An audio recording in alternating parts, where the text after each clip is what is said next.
Assalamu alaikum and welcome everyone. I'm very excited to officially kick off our spring event in honor of Ramadan, where today we'll be focused on chatting a little bit more about that. And without further ado, here is Zaid Sultan, our president and founder of the Pitt Muslim Alumni Network.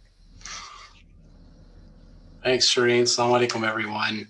And it's great to see everybody on this. And inshallah, we'll find a very beneficial discussion. Before I begin, I wanted to first start off with a translation from our Holy Quran about where we are right now at the doorsteps of Ramadan. And I think these verses are so important for us as we are preparing for this spiritual holy month that's upon us, inshallah. Bismillah ar-Rahman ar-Rahim. In the name of God, the most gracious, the most merciful. O you who believe, fasting is prescribed for you, as it was for those before you. So perhaps you will become mindful of Allah.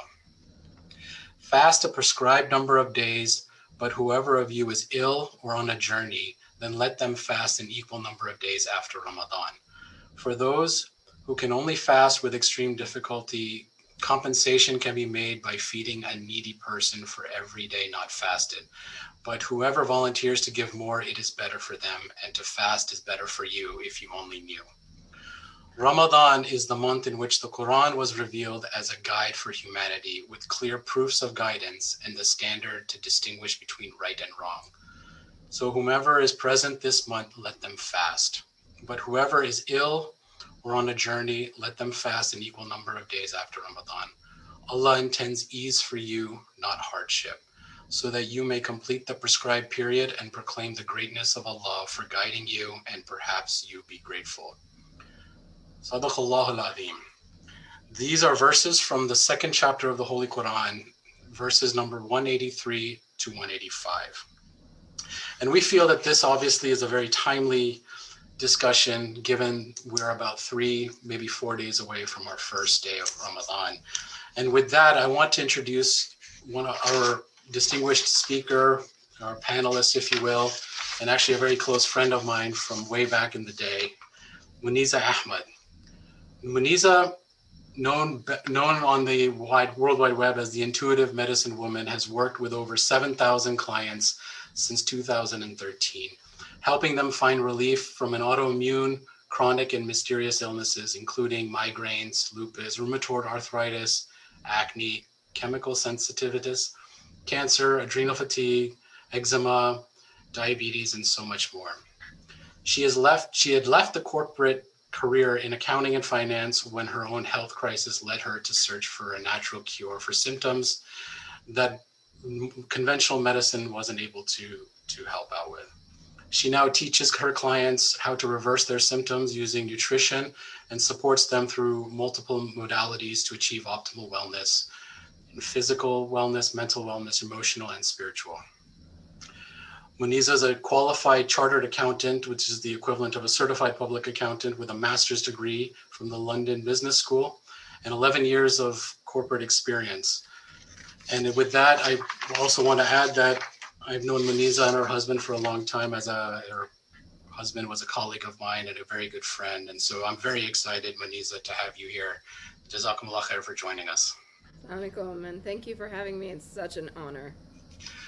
Well, let's kind of, from my perspective, I thought we would start off, Muneeza, because, I know you're coming from a very different background from an education and career perspective to where you are now. Can you talk a little bit about what led you to find this path? And mashallah, now it's been close to 10 years of your counseling and consulting services on this wellness path and holistic medicine.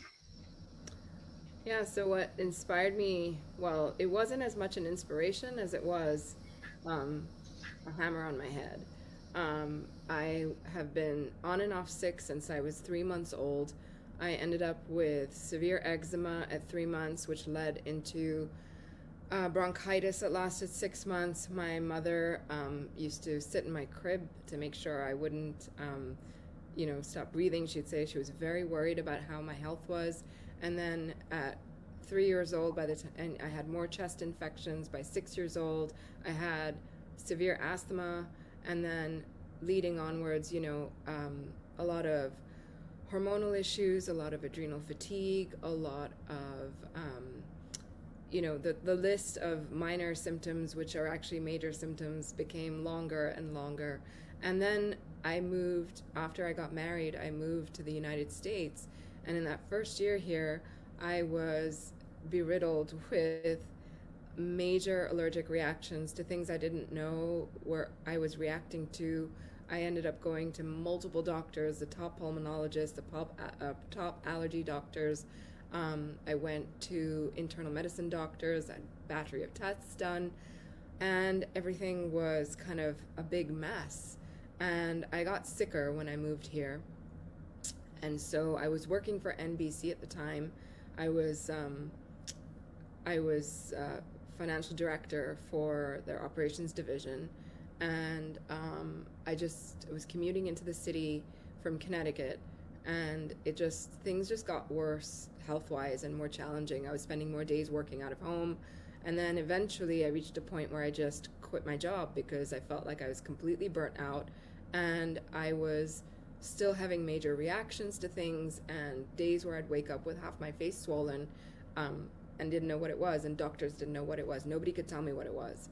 So I quit my job so I could stay home and rest. And alongside of that, subhanAllah, how God works in his mysterious ways, we were invited to the Stanford Islamic group. And I was new here. I had just been here 2 years, but because work was busy and Muhammad was always working, we never really had time to meet anybody. And so this group was an invitation from a neighbor, and we went along. I met one of my best friends at this group. She's half Swedish, half Syrian, and she gave me a book, and it was all about inflammation. And this brings my story full circle. I was so miserable. It was Ramadan of 2005, and in those days it was the winter. And I remember being prostrated on the ground. It was in the last 10 days of Ramadan, and I was just bawling my eyes out, asking God why I was suffering so much, with no answers, and being all alone, away from family, completely depressed, and not in a good space at all. And I said to God, I was almost kind of fighting with God, and I said to God, I said, why am I alone? And after a while, I heard these words. I heard, you are not alone. And I looked up from the prayer mat. I looked at my husband. I said, did you hear that? He said, no. Hear what? He said, I can only hear you crying. And I said, no, I heard the word. Somebody said you are not alone. He said, no, I didn't hear that. And then I started crying more, and I just started talking to God. And I said, God, if this is a message from you, and if you're talking to me, I will do anything if you can help me get better. I will commit to my life's purpose if you help me get better. So that is the moment everything changed. Literally, from that point on, I felt like it was an answered prayer, because right after that is when I met this friend. We were introduced to this Islamic group. This friend gave me a book, and the book was about inflammation and how, food affects you for inflammation. And so I basically ended up quitting my job. I read this book overnight. I took out sugar, dairy, grains, meat, eggs from my diet overnight because I was so desperate to heal. I don't recommend that now because that can be problematic, but I did that. And alhamdulillah, what happened is that I was on like 8 prescription drugs at the time, and they were difficult to take. There were a lot of side effects. And I started to find that, I would look at the drugs and be like, do I need to take it? And I would say, how would the day go if I didn't take it? Because I wasn't feeling as badly as I was before. And I used to just look at them and say, should I take it? Should I not take it? And that's exactly where I was in my journey when I quit my job. And what happened is 2 or 3 weeks into this diet change, I stopped using all of my drugs. And that was in 2006. And alhamdulillah, it's 2021 now, and I've never really had to take those drugs again. MashaAllah. That's And amazing. I had taken them for most of my life. I had taken 2 or 3 types of drugs on a regular basis to support my health. So, to me, it verified something my nana had told me when I was a little girl. And he told me, he said, you know, beta, the Quran says there's a cure for everything in nature. And those words stuck with me my whole life. And so when I did this diet change, I those words started to come back to me. And it's funny that I had met another neighbor who kind of knew my interests in food, and she knew my journey, and so she slipped this brochure for the Institute for Integrative Nutrition under my door, which is a school for nutrition. And she said, you might really be interested in this. And I ended up going. I was also told that I wouldn't be able to conceive a child. It would be difficult, and I shouldn't try because I was on so many steroids and drugs. And that was really also a heartbreak for me. So I um, basically, when we did this diet, after I started to feel so much better, I committed to it for about 15 months. And if you told me before that food could change your life, I would have probably been like, yeah, whatever, sure, like a little bit, right? But this turned my entire life around. And That's I unbelievable. feel like God's messages is everywhere. It's in nature, it's in our natural foods. And if we can understand what these are, we can unlock so much of our health, because it lies in what God has given us growing here on earth, um, to to feed from and survive from. He has blessed us with bounty. But I think that today, people are very misled in what they believe is healthy. I think everybody tries to be healthy. Nobody's trying to be unhealthy. People do a lot of things out of wanting to do the right thing, but I think that just a lot of people are misled. Well, And yeah. no, I'm sorry, I didn't want to cut you off because that's just a remarkable path, mashallah. Allah says in the Quran, Inna ma'al usri yusra, with every hardship there is ease. And he says it twice. And so this is like almost a manifestation of that ayat in the Quran, for what you had gone through, and certainly so many other folks. And I love how you're referencing cures for ailments that are right there in the Quran. It's just for us to kind of open and understand where it is. But I want to get more into kind of where you're coming from, from a health perspective. But if we refer back to the verse that we had just recited from Surah Baqarah, what I found interesting, and I want to kind of get your take on it, is that when Allah tells us as Muslims or believers that fasting has been prescribed to you, he also says in that same verse, as it was prescribed for those before you. So fasting during our Ramadan is not something that is an unusual circumstance for humanity, really. It's almost like this is a remedy for us to kind of reset over the 12-month period to come to somehow come closer to Allah, but also to reset our own balance.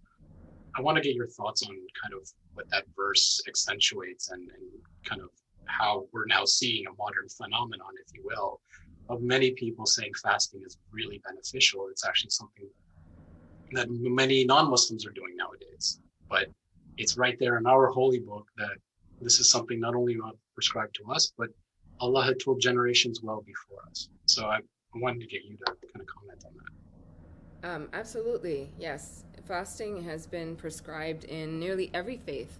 Um, and well, the Jewish people observe Yom Kippur, Christians observe Lent. And anytime you are holding back some part of your diet or your food, it is a form of fasting. And so I want to actually relate those verses to modern day in a different kind of way, because the thing is, we are in a very unjust food system today. We are in a food system which is basically, in many ways, deceiving us, lying to us. A lot of people believe that what they're eating at the store and finding at the store is, good food. Nobody wants to buy bad food on purpose, but we just don't realize that we have actually been lied to about what is good for us and what is not good for us. And so that's why we are seeing unprecedented levels of chronic and mystery and autoimmune illness on the planet today. And so what the fasting relates to is actually being able to cut out all the foods that don't serve us, tremendous amounts of processed food, sugar foods, high salt foods, high fat foods. And I know the trend now is that people are like, oh, there's keto and paleo, and like these are high fat diets which will, take you back and make you lose weight. But actually they're prescribing a diet that no one's ever eaten in the history of our planet. Because if you look back at the prophets, alayhi salam, like all of them, especially Prophet Muhammad sallallahu alaihi wasallam as well. We have friends who went on a rihla with Sheikh Hamza Yusuf to Saudi, and they toured the sites that actually the Saudis don't make available for most people to tour, and they were able to go into these sites, and a lot of discussion happened on what our Hazur sallallahu alaihi wasallam ate, and what they discovered through their discussions and through the analysis of our hadith and various references that we have available to us is that he ate meat very, very little. He ate meat very little. He ate animal products in very rare amounts. So it was once or twice a year. He typically would consume something on Eid, but there's a hadith saying that, his wife was asked whether there was any smoke. There was no smoke coming out of his home, out of the chimney. And so they said, well, are you not cooking or are you not eating? And he said, no, Hazur Sallallahu Alaihi Wasallam is on water and dates. And so a lot of evidence actually has shown that he ate fresh fruits and vegetables. I mean, whatever was available locally in those times, in those areas. Medina was always more kind of fruitful in that way because it was more fertile. They had a lot more fruit there. And so a lot of the people ate what was available easily and also cheaper because meat was expensive. Your livestock was assets. You just didn't sacrifice them for every meal willy-nilly. It was you sacrificed an animal when it was a special occasion. It was Eid. You were trying to honor a guest. Those are the Arab customs around that. And it's the history of the human race has shown that we have never indulged the way we indulge today in rich fatty foods that are actually making us really sick. What's really interesting is that you bring up a good point, because when I was in Medina, that was brought up to us as well about what he would eat. And I was reading that the Prophet sallallahu alaihi wasallam, he never had beef. So he never had what we consider now like steak or hamburger. He never consumed beef at all. And obviously his favorite part was the shoulder of the lamb. And as you said, that wasn't like he ate it every day. And unfortunately, you're right. What we see today, right? People are eating meat, not just like once a week, but like 3 times a day. Yeah. And that and not just meat, but meat, eggs, dairy, gluten, all these foods that are actually so tainted. Another concept in Islam is, yes, eat halal, but also eat tayyib. And this thing is lost on a lot of Muslims. I mean, I am in, our culture. I work with a lot of people who are from all over the world. I have clients in 70 different countries. So I find that in the Western countries, due to a lot of awareness about diet and information that's available about food, people are more educated about it and have a little bit more awareness around it. But when it comes to Asian cultures and Eastern cultures, there's still a lot of lack of education, I feel, when it comes to understanding what is in our foods. And it's really time to change that, because for the first time in history, our children are being predicted to have a lifespan less than that of their parents. That's the first time in the history of the planet. That's telling us really big information about something's really wrong with our food. Yeah. So let's get back, in terms of the actual fasting and the benefits. Obviously, Allah says from a spiritual perspective, there's many benefits. But can you talk a little bit in terms of the marriage between the spiritual aspect and the health aspect, and how that actually brings us together? And then, if you wouldn't mind interjecting, we have Ramadan obviously prescribed to us, but then the Prophet ﷺ maintained fasting throughout the year, whether it be Mondays and Thursdays or the 14th, 15th, and the 16th of the lunar calendar of the month. Talk a little bit about, just from the holistic perspective of fasting and why it is so important, both health-wise and then from the spiritual perspective. Sure. There's many different kinds of fast. People can have, people water fast, people juice fast, people let go of certain things. Even if you let go of eggs and dairy, or you change out your breakfast, or you intermittent fast, there's many, many different types of fasting. And the reason people feel better when they're fasting is because they're consuming less processed food and they're consuming less food in general, which doesn't always translate to better health, because you could, end up starving your cells of glucose, and that's not smart to do either. But fasting in general is a concept that has been around for a long time. And so today, many health centers will prescribe some sort of juice fast or some sort of, other type of fast. And of course, when we're looking at how people, if you're sick in Ramadan and you can't fast, and I have been there many, many times, doing a juice cleanse or doing something that will support your health, but it's still like reserving other foods away, you can still participate in the nature of the fast in this way and still gain those spiritual benefits. So what are the spiritual benefits? So our nervous system, the human nervous system, the central nervous system, the peripheral nervous system, and the brain are the fulcrum between our physical reality and what's on the other side. What's the connection with our divine self? So it's up there, connection with God. It's in the it's called the alam al-ghayb, right? It's on the side of the unseen realm. And there has to be, God created us with an actual physical connection between the two sides, our physical reality and the non-physical. And that connection point is our nervous system. So today, we do not actually observe nervous system health. No one's looking at that. No one's saying, how can I eat to promote my nervous system? How can I eat to take care of my nervous system? Because we're beriddled with adrenaline. Adrenaline's everywhere. We're being triggered all the time. We live in states of chronic stress that we've never lived in before. Our adrenaline, which is supposed to be saved for fight or flight, is actually triggered all the time. Yeah. Not even when they're not in danger. So our nervous systems are constantly under stress. You ask any woman anywhere and say, are you overwhelmed? And she's going to say yes, because she's typically juggling a job, work, colleagues, bosses, children, family, husband, social life, and other things, right? School PTA, whatever it is.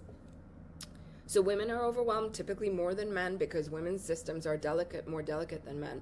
So the point is that we need to understand, given the state of the world today, we have to really, our faith is one that kind of grows with the ages. So when one of the hadith that I love, one of my favorite hadith, is that, Prophet Muhammad ﷺ said, go as far as China to seek knowledge, which in those days, China was really far. So that's an analogy to seek knowledge, seek what you need to know, because even though not everything is prescribed to us in our faith, like, the Quran is really clear about don't eat pork, drink alcohol, but then drugs aren't covered, like recreational drugs, but we all know that that's not a good thing to do. But if you apply the principles that the religion provides you, you will never go wrong with how you choose to eat. But it seems to be one of these things that is the least looked at from a religious perspective in a normal, everyday Muslim's life today. And I feel like because the physical body carries the fulcrum to more spirituality, it should be the main thing that we look at, because we eat it 3 times a day. The closest relationship anybody has with anything on earth is with your food, because you eat it 3 times a day, and it's a very personal relationship, just like our very personal relationship with God. And it's akin to the same thing. So to eat better, when we fast, we definitely let go of burden on our system, which allows us more spiritual connection. That's so interesting, because it's almost like a state of where we are as an ummah, if you will, because when I was, as I told you offline, I was living in Riyadh for the last 2.5 years prior to COVID. And I had the blessings of visiting Mecca on many occasions. And when you're in the moment of spiritual dhikr and remembrance of God in the Kaaba, that's one thing. And then, you want to get something to eat because you can't stay there forever. And unfortunately, right at the doorsteps of the Masjid al-Haram, Yeah. KFC, You have Yeah. McDonald's, you have Burger McDonald's. King, Yeah. Pizza Hut, every American fast food. Yeah. There's not even like a juice stand remotely close to. You have to walk somewhere. They are there, but it was a bit disappointing. Yeah. People are eating their Big Mac and then doing the off, but um, it's almost like you're saying, it's the nature of where we are right now and the lack of knowledge from that perspective. And it's not that knowledge is not available. It's available everywhere. We have unprecedented knowledge when it comes to nutrition and health and well-being. Um, and I think I like to keep coming back to this concept of tayyib. If you are putting something in your mouth, do you know where it came from? Do you know what was sprayed on it? Do you know what the animal was fed? Do you know how the animal was taken care of?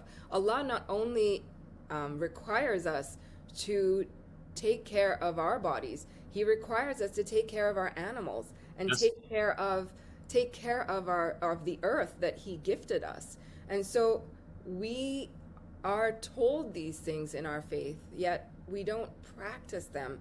And I think people in America, like if you're in a village in Pakistan, then you may be closer to that reality than we are here in America in our big homes far away from farms and the reality of how food is made and how animals are slaughtered and all of those things. So I think that bringing this awareness back, it is so urgent right now to do Yes. this because every single person I meet, whether it's socially through my work, my clients, every single person I meet has a story to tell about their health. Every single person, even if it's just a pain in the shoulder to, I get tired a lot to, I've got cancer. And meat and cancer are intrinsically linked. Many people don't know that. Yeah. Um, and so the consumption of, to me, fasting is letting go of this consumption of rich food, right? Which rich food burdens our body. And what is rich food? It's not, watermelon isn't considered a rich food. Steak is considered a rich food. A creamy dessert is considered a rich food. So what is in rich foods? It's fat, high levels of fat. Our body's not designed to deal with high levels of fat. Our body is designed to function on glucose, which is why if you look at where do you find the most glucose? You find it in fruits. And what is the food that is mentioned the most in the Quran, in the descriptions of heaven, are bunches of grapes and dates and olives and all pomegranates. There's figs. All these symbolism of fruit.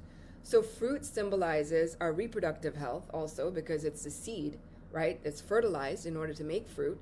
So when you eat fruit, you actually improve your own fertility, you improve your own health. It is the single biggest food that is not actually eaten and consumed the way it needs to be, the way God gifted it to us. God made fruit in abundance. If you grow an apple tree, my grandmother, my nani grew mango trees.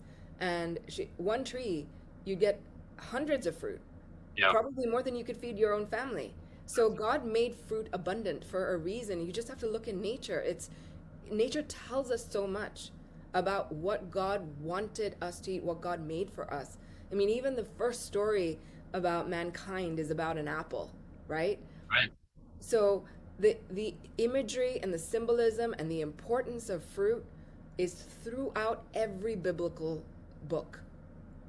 That's amazing. That I mean, and I was just reading an ayat of the surah in Surah Baqarah the other day, and in it, Allah says you don't understand the bounties of like things like fruit, and He mentions fruit specifically, not vegetables. Not vegetables, not meat, Yeah. not milk or dairy, but fruit. And the closest other thing to fruit that is not fruit is honey. And that's the other thing that is mentioned as being an amazing food for human beings. Honey is very much has the same kind of glucose that fruit does. And let me tell you something that's so magical about fruit and about glucose and this relationship of our body to glucose. Nothing goes in or out of a cell without glucose. Exactly. Nothing. Your brain, when you're studying or when you're in a really intense space where you're using your brain a lot, you have to focus and concentrate. You get hungry. You get hungry because your body's looking for glucose. When you get hungry, your body looks for glucose. Your body's not looking for fat. But what we often end up doing is combining the two, which is fat and sugar combined is the leading cause of diabetes. So let me ask you, so we kind of got the gist of fasting, the benefit. Obviously, it is almost in of itself a cleanse of our internal system, if you will. But kind of moving now to kind of the mechanics of what we should be preparing for, inshallah, either on Monday or Tuesday, depending on where we are.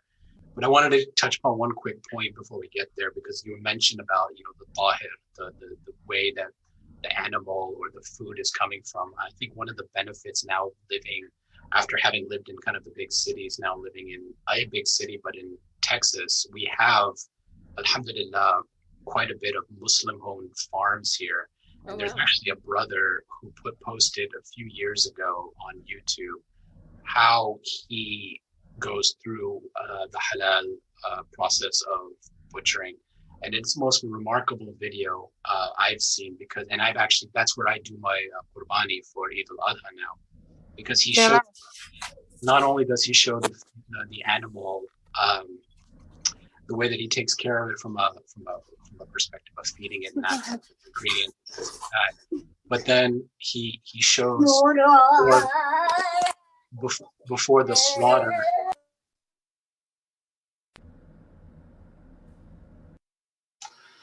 reciting Quran, and the animal itself just starting to be sedated within that recitation and listening to the Quran, and then he will do the slaughter. So what he tries to promote is that those hormones, the panic hormones in which you're talking about, because animals have those adrenal hormones of panic, fight or flight, they don't exist when he does the actual qurbani, or the actual slaughter of the animals. And he's very particular about that, and I've actually witnessed that firsthand. So it was a remarkable, and I actually encourage a lot of people who I talk to actually go and see how the animal is sacrificed, because then you have a connection between what you are about to eat and where it came from, and some appreciation to that. Yeah, it's really important to know where your food comes from. It's Yeah. really, really powerful and important to know where your food comes from. And I mean, I would say from what I know about animals and reflexes that yes, you can minimize that adrenaline that shows up right before you're about to die, but it's a reflex. It is. So it's going to show up anyway. And it's actually Hamza Yusuf. I was just watching something he sent. It's a little bit older, but he talks about how meat is addictive, and it's addictive like wine. And there's an actual really good reason for that, is because an animal who's been killed his body is full of adrenaline that comes from the epinephrine that comes from the time of death. Because any animal, because it's instinct, it cannot be overridden by the brain. You're going to have adrenaline show up, because if you know you're about to die, that adrenaline saturates your bones, it saturates your muscles, it saturates your tissues. And adrenaline actually is one of the most addictive substances there is. Our own adrenaline is one of the biggest causes of addictions in many ways, shapes, or forms. Yes, chemicals can be addictive, but we have so many things that we do that are addictive. And so I found that quote really interesting about how meat can be so addictive because it contains high levels of these hormones that are like steroids. Yeah, that's amazing.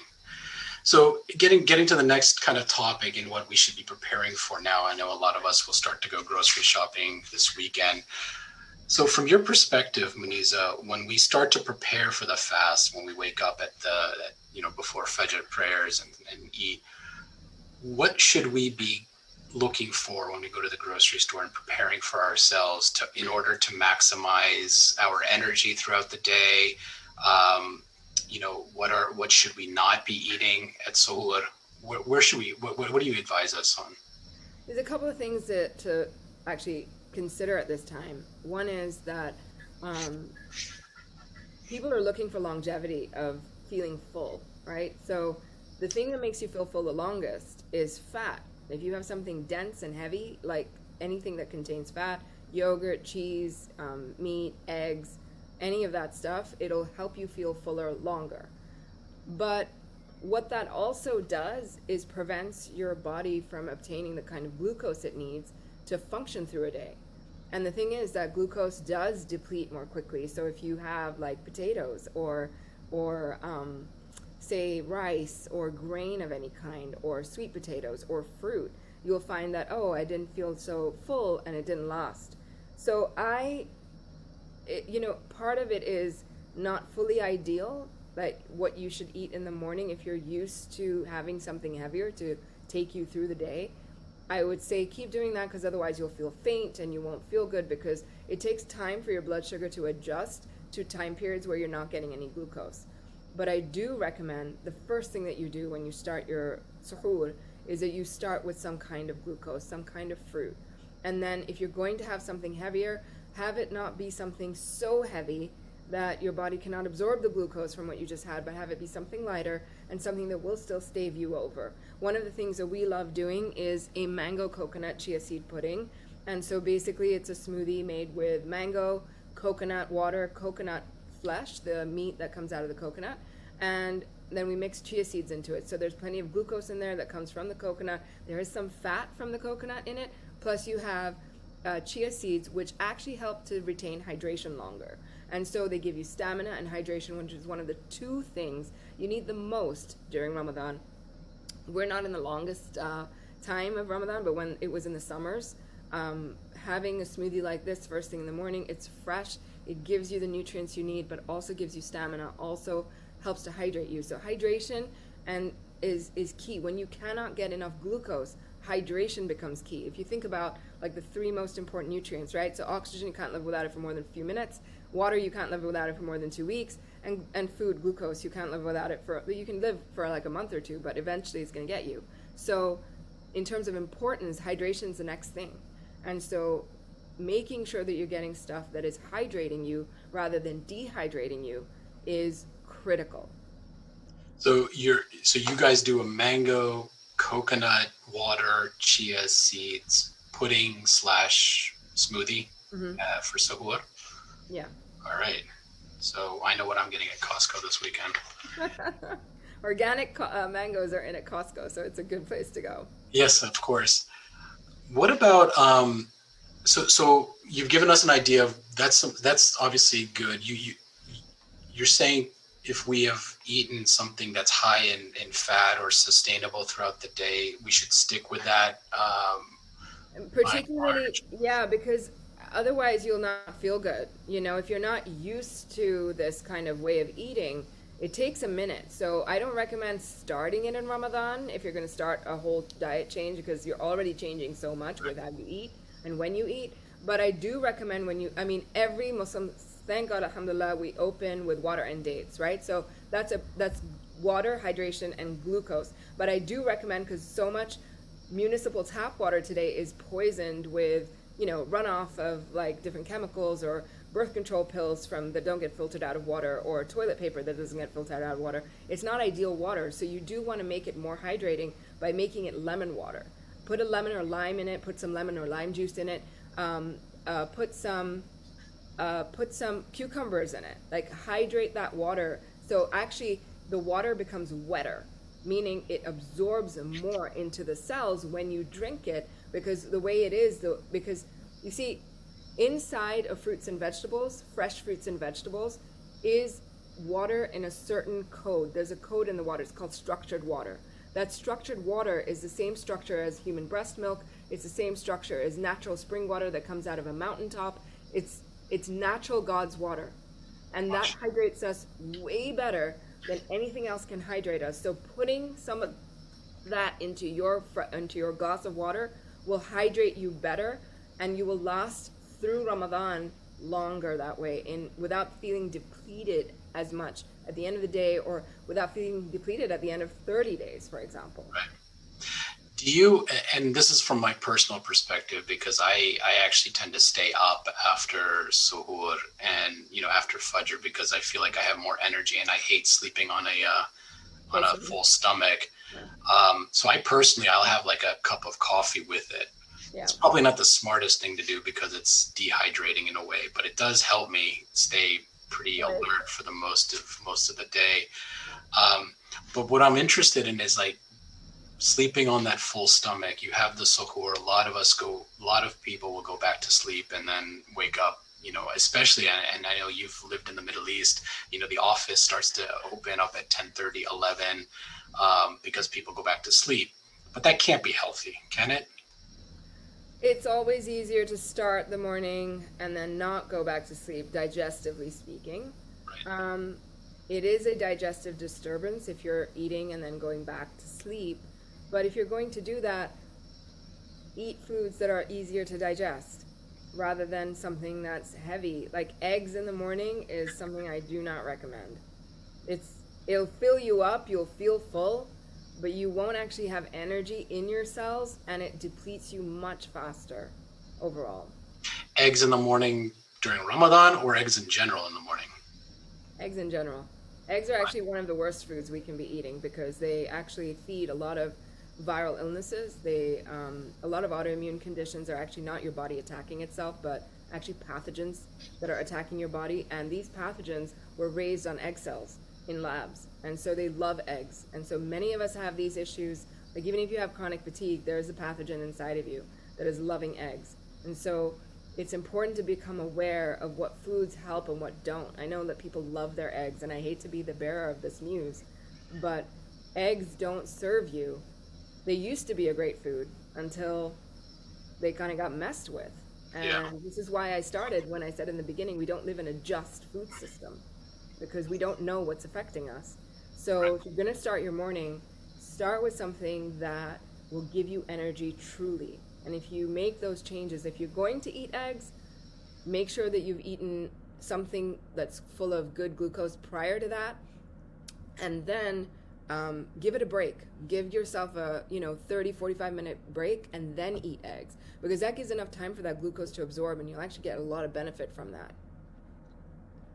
That's amazing because from our traditional Muslim cultures, eggs have often been the center of our nashta, or our breakfast, if you will. Especially you and I come from the Pakistani community. They even have like eggs with salad and all these things. So maybe once in a while it's okay. Muneeza. Yeah, it's about learning. It's about learning. It's about educating. It's about understanding. I prefer to tell people to what they can put in their diets. And then when you put more of those foods in your diets, you have less room for other things, right? So to me, foods that are healing, deeply healing to us, because you see, I work with people who are bedridden, and people who cannot get out of bed, people who have been given up on by the medical system. And to revive those people, bring them back to life, which is, alhamdulillah, we have this great knowledge and information from that God has given us how to do that.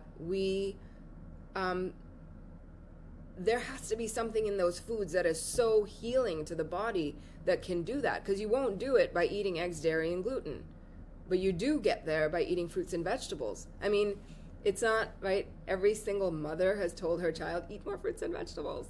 Your grandparents eat more fruits and vegetables. There's some wisdom in that statement, right? That every single person on the earth will agree that if you eat more fruits and vegetables, it's healthier for you. Of course.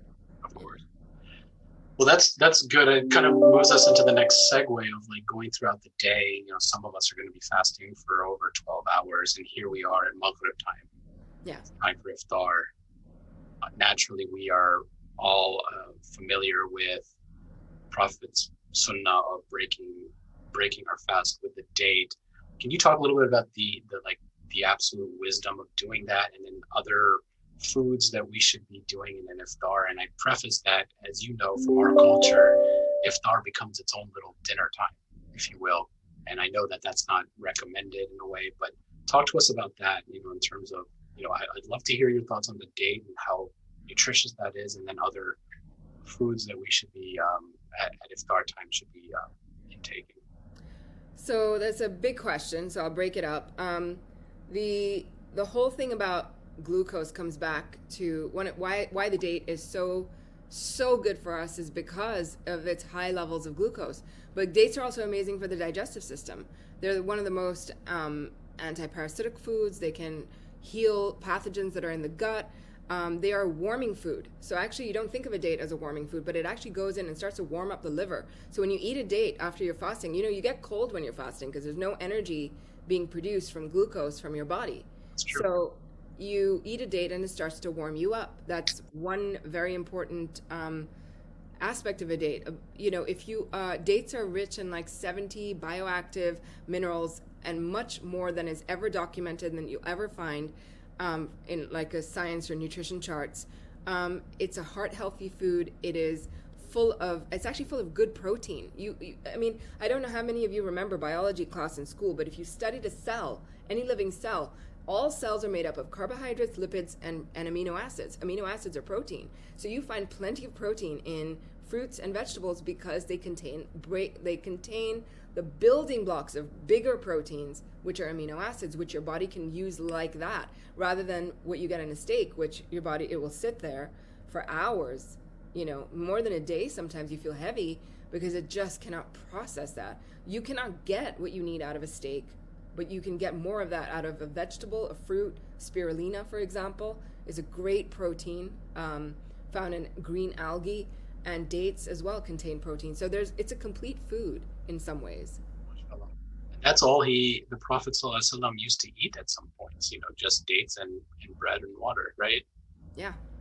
And anything else that we should, while we're breaking fast, or should we just actually literally just... Well, breaking fast, you want to break with dates and water or hydration, and then go into like a fruit salad.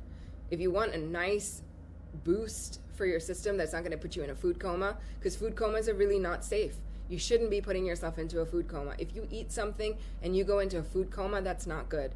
That's your entire body and brain shutting down because digestion is now taking up all your energy and pulling oxygen, glucose, nutrients away from other parts to process food that is taking too much energy to process.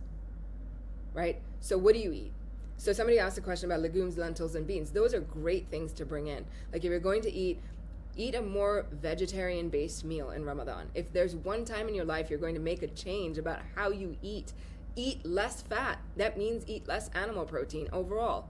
It'll give you more energy in the long run. You will deplete yourself less if you eat less animal protein because it takes too much energy for our body to process it. Plus, it's not healthy for you. Really, what are you getting out of it other than feeling full? So I know people will argue that up and down. I've read every argument in the book about them. I research papers, medical papers, journals, nutrition journals about this stuff. So, but I can tell you don't get a lot out of it. I mean, milk was touted to be, if you have osteoporosis, drink milk, it's got calcium in it, because they found calcium in milk. But that doesn't mean that your body can actually extract the calcium from milk. And it doesn't, because they found over 20 studies in the New England Journal of Medicine that say that the studies have shown increasing consumption of milk does not reverse osteoporosis. The other thing I want to mention is that our human breast milk, so people, God made us to have human breast milk and we feed our babies with it. If there's any moms listening, or, if you are someone who is married, who has had children, ask your wife what that milk tastes like, because it tastes sweet. It tastes like cantaloupe juice. And so human breast milk is made 95% of sugar, good glucose. That's what grows a baby. The fastest growth rate for a baby is from 0 to 3, the fastest brain growth. And It's being fueled by glucose. So glucose is critical. It's critical for everything. So bring it in whenever you can. Other foods that are not fruit, if you want to bring glucose, potatoes get a bad rep. Everyone's like, I'll get fat when I eat potatoes, I'll put on weight. But actually, it's what they've got on them. Deep fried potato, French fries, that's not good. Everyone knows that's not good for you because of the fat, not because of the potato. The humble potato has lots of good glucose starch in it that actually feeds you the right way. It's also one of the most highly antiviral foods on the planet because it's full of good lysine. So foods to bring in during Ramadan. If you want to know what my husband's going to be eating, because he's requested this, he says, I want to have potatoes so we're going to open our iftar with lemon water and dates, and then we're going to do some celery juice, because celery juice improves your adrenals really quick. It's pure celery juice with nothing else mixed in it. It's fresh, 16 ounces of that, He'll chug it. Immediately your system comes to life. I mean, if you want sustained energy, you cannot beat celery juice. Then So we go. do you make the celery juice, just throw it into the blender, and No, we put it that's in a juicer. in a So juicer? we're removing the fiber, we're getting the pure juice because that goes into your system very rapidly. And then after that, we eat a big meal of either potatoes, sweet potatoes, or squashes. And then if he wants to have something more like with chickpeas, beans, lentils, we'll have some of that too. But then after he's eaten his dinner, which is about maybe half an hour from futur, right? So we start with our opening our fast, but then sometimes he wants to do just instead of his big meal first, he wants to do a fruit bowl first. So we'll do the fruit bowl, then we move on to the potatoes and the other things. So it's about also, it's so you're so hungry when you open your fast and you're allowed to eat and your brain goes crazy. It's like give me all the food. Having a little discipline at that time is just as important as having discipline throughout the day. That's actually that if anything, I think that's what we have to take away from this discussion. Because you're right, you go to an iftar and then everyone is going for the buffet, pre-COVID, going to buffets and loading up their, I mean, yeah, that's if anything, that's what I'm going to take away from this. Although I am taking pretty rigorous notes right now. I just want to say, Muneeza, as a side note, I remember when you converted Muhammad into a more vegetarian diet. I was visiting him at New York for a meeting, and he took me to a Lebanese restaurant, and of course I ordered the kebab, and he ordered just hummus. Yeah. I said, "What's wrong with you?" He said, "Well, Muneeza has us on this little diet, so mashallah, 10 years later, it's good to hear that he's still eating like that." Oh, he's even better than he was 10 years ago. I mean, he's really shifted. That's amazing. He's found, I mean, for somebody who's working all the time and has has a desk job essentially, but he's, on meetings and calls and it's go go go all day long. Mashallah, by eating this way, he has more energy. He's more productive at work. So for all the men listening, why you want to eat this way, you want to be more productive at work. Productivity is the core of American culture. So if you want to be more productive at work, eat so you can nourish your brain so it works better and you don't have moments of, because when you get tired and you feel like grabbing a snack, if you eat the wrong thing, you'll shut your system down a little bit.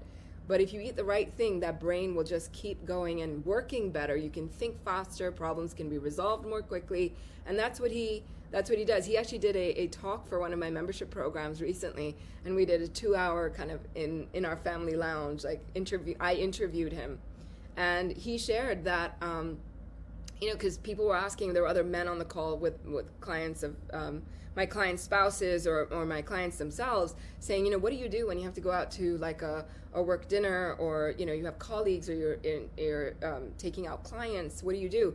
He said, I'll tell you something. One of my clients hired us because he really didn't know me that well.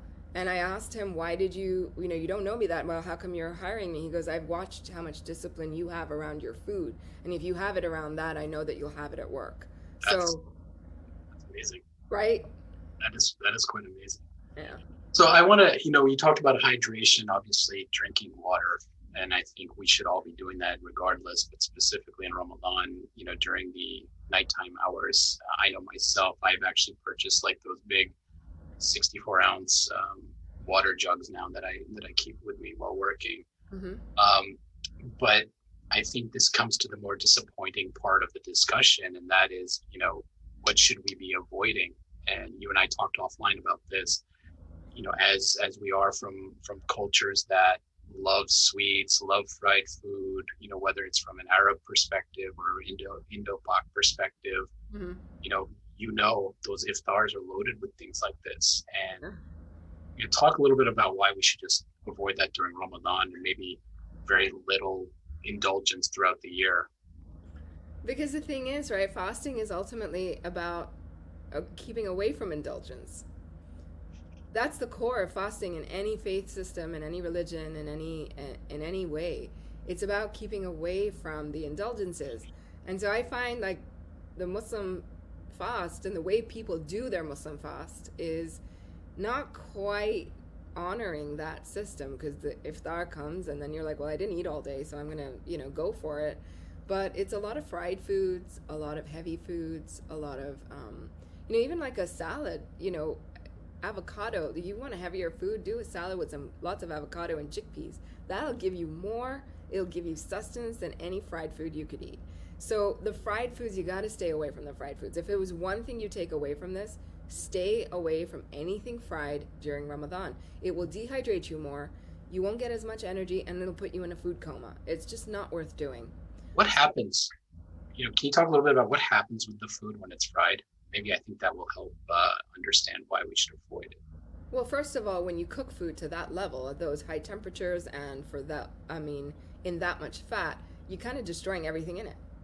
You're really, even if you fried, like, tempura fried vegetables or what have you, right? You're getting nothing out of it. The more you cook something, the more you dehydrate it. All the water from it, the natural God-given water from it, is gone. So it becomes it's going to be a food that actually takes away from your body rather than gives back. That's amazing. And so somebody asked a question about using an air fryer. You can use an air fryer as long as you're not using a lot of oil. Absolutely. We use an air fryer every day. I make potato fries for the kids, but I don't put any oil in them. So I steam the potatoes. I cut them into wedges. I put a little salt, a little seasoning, garlic powder, and stuff like that, paprika on them. My husband likes them spicy, so I'll make it spicy for him. But they go in there with no oil, a little bit of salt and seasoning, and they're absolutely delicious. And so, I mean, so the questions coming through about oils, the oils to avoid. So the other thing to avoid really in Ramadan and always is genetically modified foods. They are not healthy for us. They actually are foreign to our body. That's how our body treats them. The level of allergies in this country has gone way up through the roof ever since GMO foods were introduced into the food supply. So you want to avoid, and this shows up in oils a lot, is genetically modified foods like canola, corn, and soy, right? And if you're in India or Pakistan, cottonseed oil is another one that's genetically modified, and you want to avoid those. The better oils to use for cooking are coconut oil and avocado oil, because they have very high smoke points and they don't break down at high heat. So if you want to cook and want to use a healthy oil, those are the oils to use. Olive oil is a great healthy oil, just don't cook with it. People use it in a salad, for a salad dressing, for example. But olive oil breaks down even at low temperatures. So broken down oils create a lot of free radicals in the body, which can lead to cancer. They're not recommended. That's very good to know, because I think a lot of us automatically see olive, zaytun, and think, it's from our holy book. We should consider it. So for dressing, you actually get more out of an olive than you do from the oil. Oh, very good. Olive is a fruit because it has a seed inside of it, right? Yes. But so all of these oils, you actually get more from the olive, from the avocado, and from the coconut than you do from the oils of all three things. Oh, that's amazing. And then finally, I just wanted to touch upon, some of us who want to maintain, our exercise routine during Ramadan. What do you recommend, in terms of, obviously we're not going to sit there and try to bulk up, and more so from a maintenance perspective. Obviously doing it during the day is going to be very difficult for some of us. Maybe some can do it. We all know some professional athletes that actually play their sports while fasting, but kind of give us your recommendation on maintaining exercise during the holy month. I think it's a time, fasting is a time that is letting go in the body, right? We're letting go, we're coming to a deeper connection from what's within us. When we have to go and work out in Ramadan, or we tell ourselves to go work out, it's always a bit of an uphill battle, because if you listen within, your body doesn't want to do that. And if you have to do it, you're pushing yourself to do it. And then everyone says, oh, I felt great afterwards. Why? Because you're high on adrenaline, right? Adrenaline will make you feel good anytime. And it's designed to save your life, so it will pump you up. The whole part about it is listen to your body. If you are feeling like it's an uphill battle to go work out, I would avoid it, because your body is already conserving energy for the next day. If you work out during Ramadan, that limited time that you have to eat and get glucose where does glucose get stored? It gets stored in the liver. And it's, unlike what most people think, that glucose or sugar causes fatty liver, it doesn't. Fat causes fatty liver, not sugar, not glucose. So good glucose gets stored in the liver as glycogen. There are pockets of the liver that store things as glycogen. If you go work out, your glycogen will have to be released that night, and then you're depleted the next day. So it's more preferable to save your glucose for what you need to do and survive the next day without food. And then, so I recommend more to feel better by the end of Ramadan is to go into more of a conservation mode. It's a little bit of a hibernation mode. It's what bears do, right? In the winter, you don't have a lot of food, so you go hibernate. And what you do in hibernation is you rest, you sleep, you recoup you put out less energy. And we actually see that in the example of our Prophet, like the last 10 days, he virtually disappeared from the perspective of just kind of just going into a more secluded dhikr in the masjid, intikaf, things like this. Yeah. So that's very much kind of in line with what our Prophet would have told us to do. Right. And from a health perspective also makes sense. So, there's so much wisdom there. Yeah, mashallah. Well, Muneeza, I know we're coming up a little bit after the hour, but I wanted everyone on the call to be able to ask some questions on the chat. I know we've had some throughout, but while we're waiting on some additional questions, can you talk about how people can learn more from you? I mean, I personally obviously follow you on Facebook, and your lectures are often very beneficial. But can you talk about where we can get more information from where you're counseling people? Sure.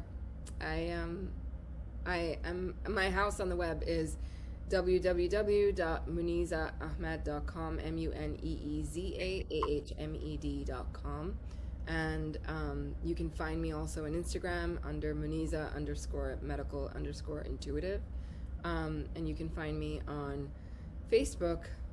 If you just type Muneeza Medical Intuitive, it should show up there as well. I can just tell you it is very interesting. If you're at work, you can keep it in the background and listen to some very, very good advice coming from Muneeza. Is there anything, Muneeza, that you wanted to touch upon? And by the way, can I just ask you that we can revisit having you as a guest again later this year? Because I think we only kind of scratched the surface from what we can gain from you. Absolutely, I would love that. Thank you for even saying it. It would be my honor.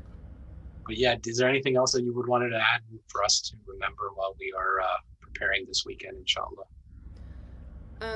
Always prepare your food with a lot of intention. When I am in the kitchen, I always remember God a lot, and I thank God for the bounty that He has given us. I always, cutting into fresh oranges to make orange juice, or cutting into fresh fruits and vegetables, just that aroma, it's just so uplifting. I always bring that into the kitchen. And if you're prepping, and Ramadan is all about food at the end of the day, it's about fasting and spiritual connection, but it's also really about food. And so don't feel like from this talk that you have to let go of so much and you become sad about it. I think that take it as empowerment. Take it as, you're taking your fasting to the next level. If you're eating cleaner, your spiritual connection to God is more intensified. You will be able to hear more about God. We feel and see and connect with God in different ways, right? Some people can feel God's words and God's messages. Some people can hear them. Some people can, God gifted us with all kinds of gifts. So the better you eat, the more connected you will be. And if that's your goal in Ramadan, use that as motivation. Well, those are some enlightening words, Muneeza. And I just, on behalf of our university's alumni, thank you for your time today. Your talk obviously has been very informative, alhamdulillah. Now, to all those listening, Ramadan Kareem from us. May this Ramadan be the best one yet. Please keep us all in your dua. May Allah accept our fast, and inshallah we'll have more programming from the university's Pitt Muslim Alumni Network in the future. Please participate. Muneeza, thank you again. Jazakumullah khair. Thank you so much. Give your family, Muhammad, everyone, the girls, our love and dua. And we sincerely thank your time. Thank you so much for having me. It was a great honor. Thank you. Jazakumullah. Assalamu alaikum. Wa alaikum salam.